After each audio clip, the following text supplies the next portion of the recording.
keenyas nu dhuftanii barattoonni keenyas dadhabaa turtanii yeroo dadhabbii kee itti agartanii ji'a waxabajjii baga itti geessanii ji'a waxabajjii baga itti geessanii. Inni waxabajjii haala lama qaba waqtii olkaa hundasii guddaa qaba hiriyoota keetii mataa addasi qaba hiriyoota dhabuu hundasii guddaa qaba. Hiriyoota dhabuun qalbii Jiruu addunyaatu sana hunda qaba. Kun gammachuu kunis gadda qaba. Hanquuda addunyaa isii tana qaba. Hanquuda addunyaa isii tana. Haala fudhachaadhaa qophii bara dhufuuf shaakalee eegaluu namatti haa fufu.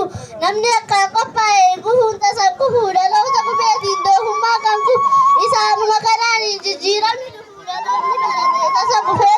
dhaloonni baratee tasa qufeena. Addunyaan qaroomtee nu duraa fagaattee yoo hin barsiifatiin ilmaan kee jabaattee gatamtee darbamtaa kushaate jedhamtee namummaa keetii si beeylataa hangattee namni gadiin si akkas ta'uu bartee waan baadhattee deemtu wallaalummaa tuntee mirga uumamaa kee dirree sumurtitee baradhuu barsiisi yoo dhalootaaf naatu baradhuu barsiisi yoo dhalootaaf. Akkinnaanni keenya kan duris qabuma muda biraan qabnu hanqina namoomaa sirna hangotaatis gadaadhaaf durfama Oromoon hin qabdu tasa gudahama barumsa ammayyaa qofaan qabatama barumsa ammayyaa qofaan qabatama.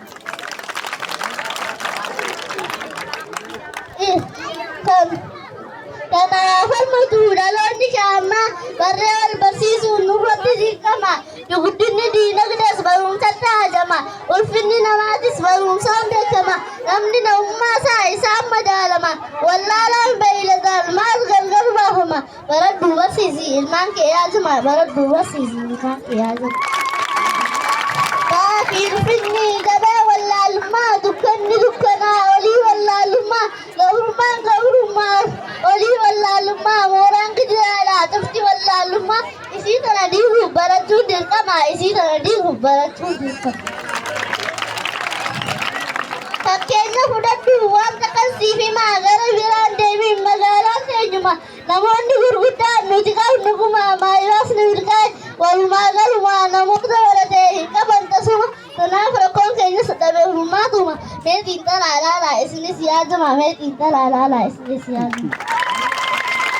Waggarraa waggatti numaatu rakkama rakkoon daandii keenyaa kun yoo nu furamu haayiskuul dabaa fi sadduutu dirqama osoo hawwii qabu humna dhabuudhaanii adda kutee deemaa rakkoon kanaa maali meessinnaaf hima namoonni baranne biyya ofiitiif hin qabu waantuma kanaatu ni miidhee hubadhaa yaajama kanaatu ni miidhee hubadhaa yaajama.